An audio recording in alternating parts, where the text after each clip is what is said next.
Hello student, आज हम लोग फिर से बीएड सेमेस्टर 4 का पेपर 13 का issue of conservation and environmental regeneration में यूनिट 1 का टॉपिक हम लोग फिर से देखेंगे। Issue involved in enforcement of environmental legislation. पर्यावरण संविधान या नीति या इसको अधिनियम हम लोग कह सकते हैं, या पर्यावरण कानून को लागू करने के कौन कौन सी बाधाएं आती है, तो इस संदर्भ में हम लोग आज विशेष रूप से चर्चा करेंगे।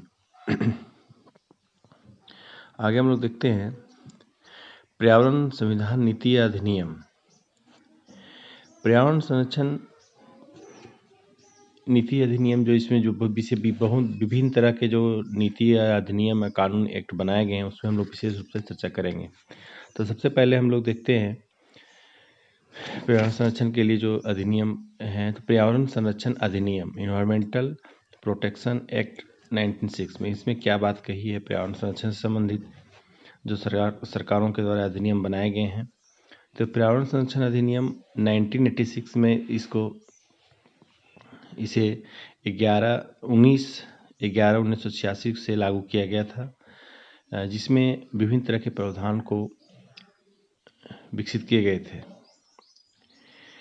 पहला है प्रदूषण के निर्धारित मापदंडों का पालन नहीं करने पर 5 वर्ष की कैद और 1 लाख रुपये तक की जुर्माना देने का प्रावधान है।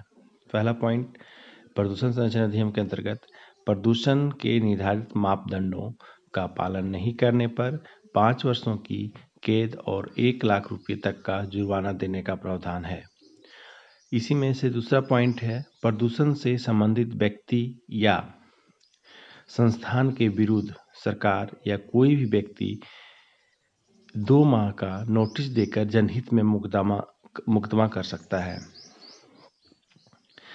पर्यावरण संरक्षण अधिनियम के अंतर्गत तीसरी बात जो कही गई है, इस अधिनियम के माध्यम से पर्यावरण प्रदूषण को कम किया जा सकता है तथा इसे नियंत्रित भी किया जा सकता है।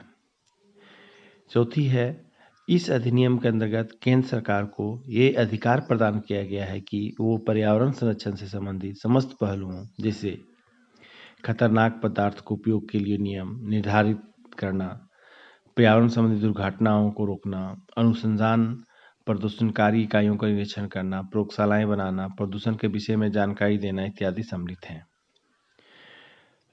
मानदंडों पर नेक्स्ट पॉइंट में है, मानदंडों पर नियंत्रित उल्लंघन करने पर दैनिक रूप से 5,000 रुपये जुर्माना, 7 वर्ष की कारावास के भी प्रावधान किए गए हैं। इस अधिनियम के अंतर्गत सामान्य नागरिकों को भी अधिकार है कि वह अधिनियम के प्रावधानों के उल्लेख की दशा से न्यायालय में शिकायत कर सकता है। मतलब पर्यावरण संरक्षण अधिनियम में जो मुख्य बातें पर्यावरण को संरक्षण के लिए संविधान के द्वारा कानून के द्वारा जो अधिनियम पारित किए गए हैं, इसमें हम लोग इसको देखें। नेक्स्ट पॉइंट आता है वायु प्रदूषण निवारण और नियंत्रण अधिनियम जो 1981 में, या इस अधिनियम को इसके अंतर्गत हम लोग देखते हैं air pollution prevention and control act 1986, वायु प्रदूषण निवारण एवं नियंत्रण अधिनियम 1981।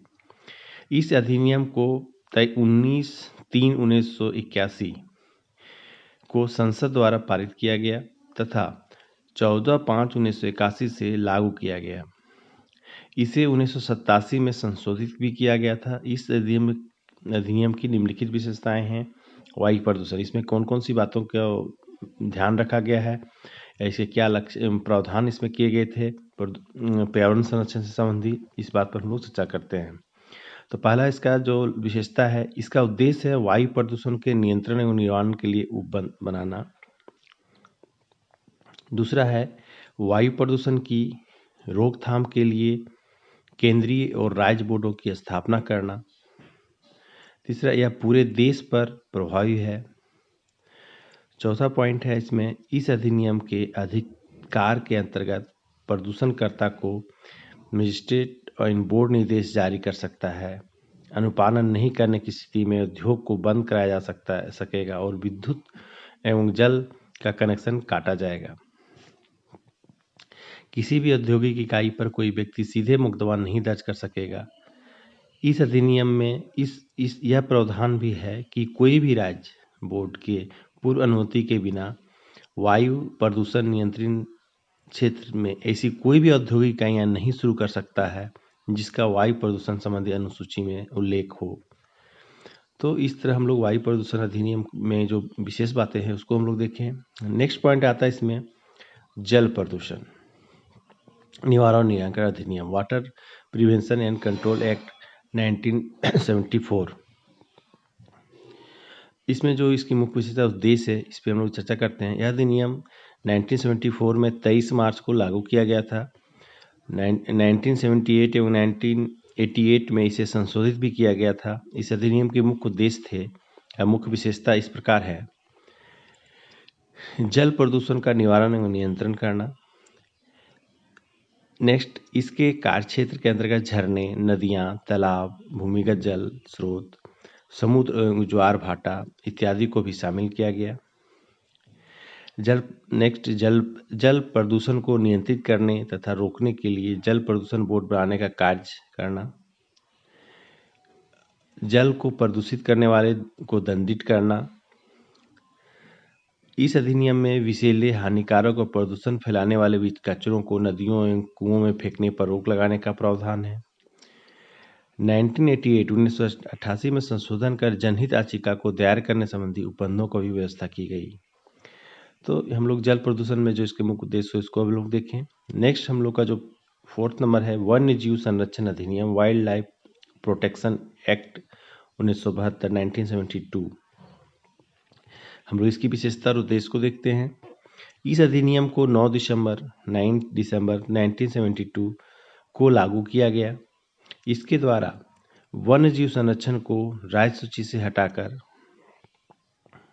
समवर्ती सूची में स्थान दिया गया, जिसे जम्मू कश्मीर को छोड़कर देश के सभी राज्यों में संघ शासित क्षेत्रों में समान रूप से लागू किया गया।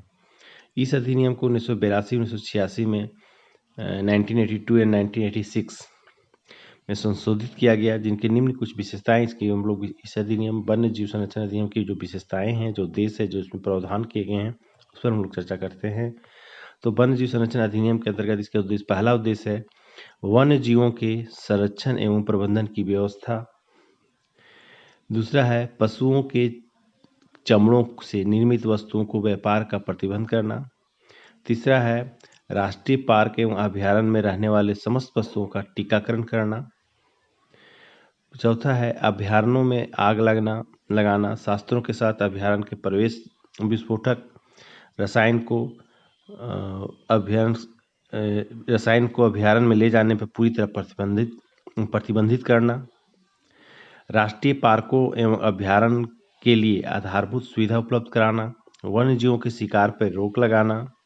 जो भी संबंधित नियम का उल्लंघन करेगा उन्हें 3 से 5 वर्ष का कारावास या 5 से 25,000 रुपये तक की जुर्माना सजाएं दोनों हो सकते हैं। व्यवस्था के क्रम में जो भी खर्चा आता है वो केंद्र सरकार प्रदान करती है। तो हम लोग वन्य जीव संरक्षण अधिनियम में जो प्रावधान है, जो इसके मुख्य उद्देश्य है, इसको हम लोग देखें। नेक्स्ट है वन संरक्षण अधिनियम। वन संरक्षण अधिनियम जो 1980 में फॉरेस्ट कंजर्वेशन एक्ट जो पर्यावरण संरक्षण संबंधी है, इस अधिनियम को 25 अक्टूबर 1980 को लागू किया गया था, जो कि जम्मू कश्मीर को छोड़कर अन्य सभी प्रांतों में केंद्र शासित क्षेत्रों में प्रभावी है। इसे भी 1988 ईस्वी में संशोधित किया। इसी में कुछ है कि वनों का विनाश पर प्रतिबंध लगाना इस नियम के मुख्य उद्देश्य थे। वनों को धनोपार्जन साधन ना मान के प्राकृतिक संसाधन समझना, मतलब वन को ऐसा नहीं कि सिर्फ धन के लिए आर्थिक रूप से उसको साधन मानना, वह एक नेचुरल रिसोर्सेज है, इसको भी समझने पर विशेष जोर दिया गया है। तीसरा है वन भूमि में गैरवाणिक कार्यों पर प्रतिबंध लगाना। वन क्षेत्रों में निवास करने वाले जनजातियों द्वारा किए गए वन भूमि के अतिक्रमण पर प्रतिबंध लगाना और किसी वन भूमि को प्रयोग में लाने के पूर्व केंद्र सरकार की अनुमति आवश्यक होगी, ऐसा इसमें और इसकी प्रावधान किए गए हैं, इसे इसकी विशेषता है। नेक्स्ट है नई राष्ट्रीय वन नीति, न्यू नेशनल फॉरेस्ट पॉलिसी 1988। इस नीति के अंतर्गत भी वन संरक्षण, वनों के विस्तार के लिए और कर्मित वनों की सुरक्षा के लिए बहुत सारे इसमें नियम बनाए गए हैं, जिसमें ग्रामीण समुदाय, अनुसूचित वर्गों, निर्धन ग्रामीणों, स्वैच्छिक संगठनों सहयोग लेने की घोषणा की गई है। लास्ट में हम लोग जो विशेष इसमें चलता था जैविक विविधता अधिनियम, बायोलॉजिकल डाइवर्सिटी एक्ट 2002, तो इसमें भी जैव विविधता संबंधित संरक्षण के लिए विशेष प्रावधान किए गए हैं ताकि अपनी भावी पीढ़ी के लिए अपनी जैव विविधता को हम लोग संरक्षित रख सकें और इसकी विकास कर सकें। तो हम लोग इसमें देखें कि विभिन्न तरह के जो कानून लॉजिस्टिक बनाए गए हैं संविधान में, ये तो कुछ अधिनियम को हम लोग पढ़े। आगे हम लोग इसमें देखेंगे कि पर्यावरण कानून जो बने हैं उसको लागू करने में आखिर कौन कौन सी बाधाएं आती हैं हम लोग के समक्ष। हम लोग के समझ बहुत सारी बाधाएं सामने आती है जिसके कारण हम लोग ये नियम या कानून को लागू ना कर पाते हैं। तो आगे हम लोग इनकी बाधाएं की चर्चा करते हैं। तो पर्यावरण कानून में लागू करने वाली जो में बाधाएं हैं, तो पहला है अशिक्षा, दूसरा है जनाधिक मतलब ओवर पॉपुलेशन, उपेक्षा, धनाभाव, धन की अधिकता, धार्मिक परंपराएं और रीति रिवाज, भ्रष्टाचार, उचित कानून व्यवस्था की कमी और नैतिक मूल्यों में गिरावट इत्यादि। तो हम लोग देखते हैं कि पर्यावरण संरक्षण के लिए स्थानीय, राष्ट्रीय और विश्व स्तर पर व्यापक प्रयास किए गए हैं जा रहे हैं, लेकिन इसके बावजूद सफलताएं नहीं मिल पा रही है। क्यों?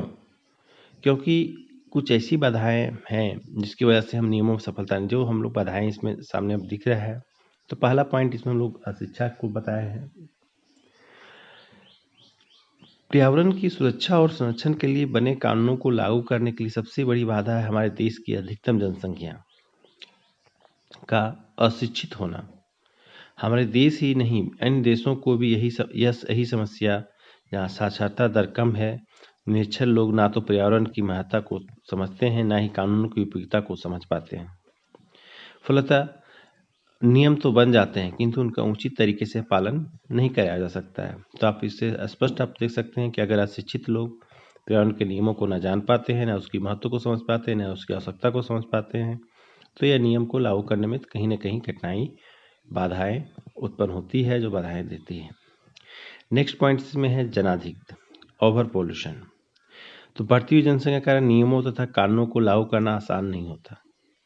यही कारण है कि पर्यावरण संरक्षण के संबंधी नियम कानून व्यवस्था में उचित तालमेल नहीं हो पाता है और इसके लिए धन, श्रम और समय तीनों की जरूरत होती है, जो कई बार पूर्ण रूप से नहीं हो पाते हैं। अधिक ओवर पॉपुलेशन के कारण, अधिक जनसंख्या के कारण कहीं ना कहीं हमको समस्या का समाधान करना पड़ता है, समस्या का सामना करना पड़ता है, बाधाएं सामने आती है जिससे हम पर्यावरण कानून को लागू करने में हमें बाधा पहुंचती है।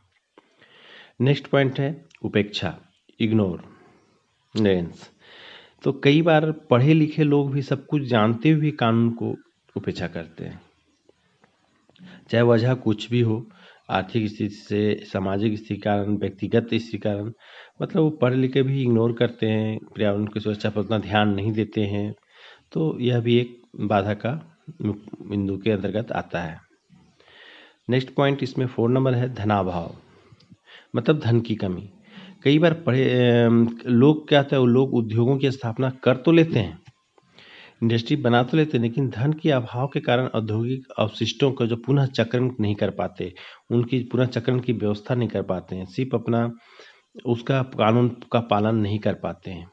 तो कहीं ना कहीं हमें वायु प्रदूषण या हम लोग पर्यावरण को इसके अभाव से कारण भी वह करेंगे, बाद में करेंगे, ऐसा आदमी सोच के आगे बढ़ते जाते हैं और वो कहीं ना कहीं पर्यावरण को दूषित करते हैं। नेक्स्ट पॉइंट में धन की अधिकता। देखिए कि यहाँ धन का अभाव, फिर धन की अधिकता, एक्सेस ऑफ फंड।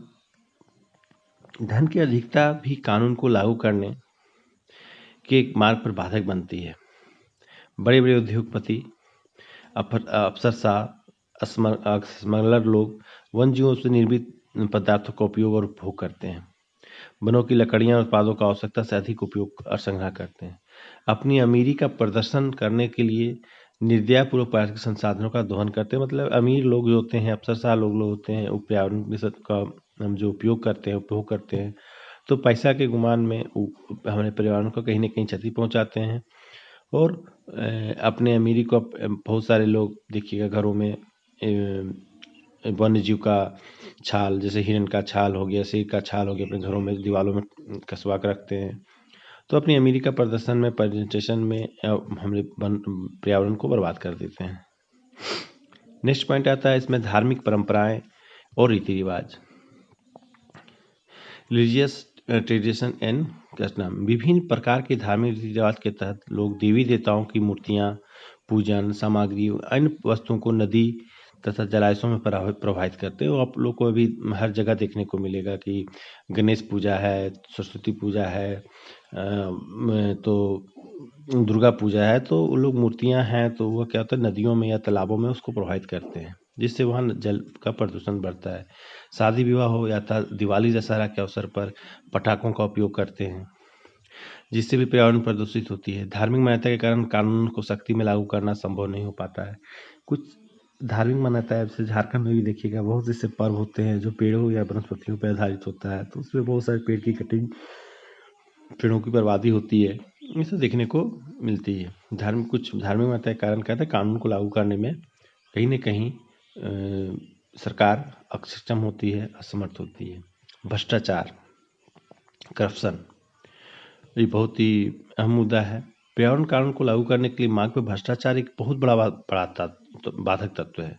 लोग गलत काम करते हैं जिसके लिए कानून से दंडित भी करता है, लेकिन पैसे के बल पे से सजा से मुक्त होकर फिर पर्यावरण विरोधी गतिविधियाँ, जो हम लोग धन का अधिकता में हम लोग देखें, जिसके पास धन अधिक है वो पैसे के बल पर क्या होता है विरोधी गतिविधि को लिप्त हो जाते हैं। अब वनों की रक्षा दूसरों की रिश्वत देकर वनों को नुकसान पहुंचाते हैं, चोरी छुपे लकड़ियां एवं वन पोच के साथ अवैध शिकार भी करते हैं। यह अभी देखने को हमको भ्रष्टाचार के कारण भी वनों की कहीं न कहीं बाधा पहुंचती है। नेक्स्ट पॉइंट आता है इसमें उचित कानून व्यवस्था की कमी, lack of proper law and order.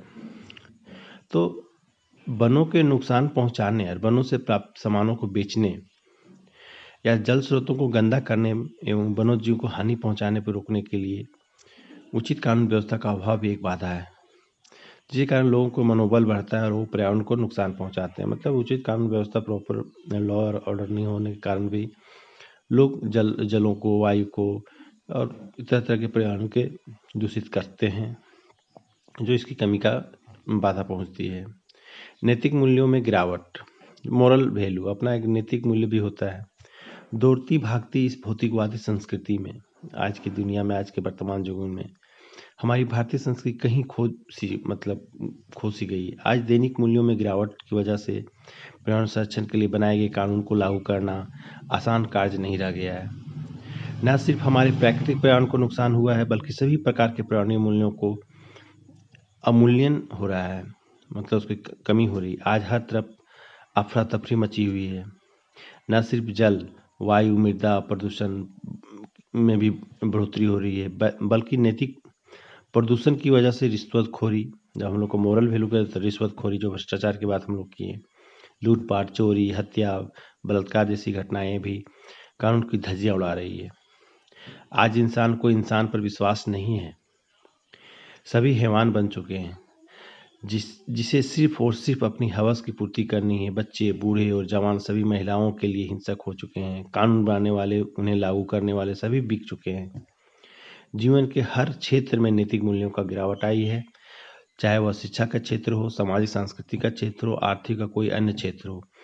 तो हम इस प्रकार हम लोग देखते हैं कि कई समस्याएं ऐसी हैं जो कानून को लागू करने में बाधा पहुंचाती है, और इसे जितने भी अधिनियम बनाए हैं हमारे कानून को संरक्षण के, तो बहुत सारी समस्याएं हैं, उसके अधिनियम बनाना भी जरूरी होता था। जैसे गंदी बस्तियों का विस्तार बहुत अधिक हुआ तो उसके लिए अधिनियम है, जल व वायु प्रदूषण के लिए, ध्वनि प्रदूषण के लिए, रेडियोधर्मी प्रदूषण के लिए, जैव विविधता में कमी आ रही है, मरुस्थलों का विस्तार हो रहा है, शहरीकरण की समस्या, ये सब बहुत सारी, इसलिए इसके विभिन्न तरह के बनाए गए थे। तो आज हम लोग इसको देखें कि इसमें कानून को लागू करने में कौन कौन सी बाधाएं आती है, और पर्यावरण के कौन कौन से अधिनियम हैं, कौन कौन सी नीतियां हैं, इसको हम लोग समझें। Thank you, have a nice day.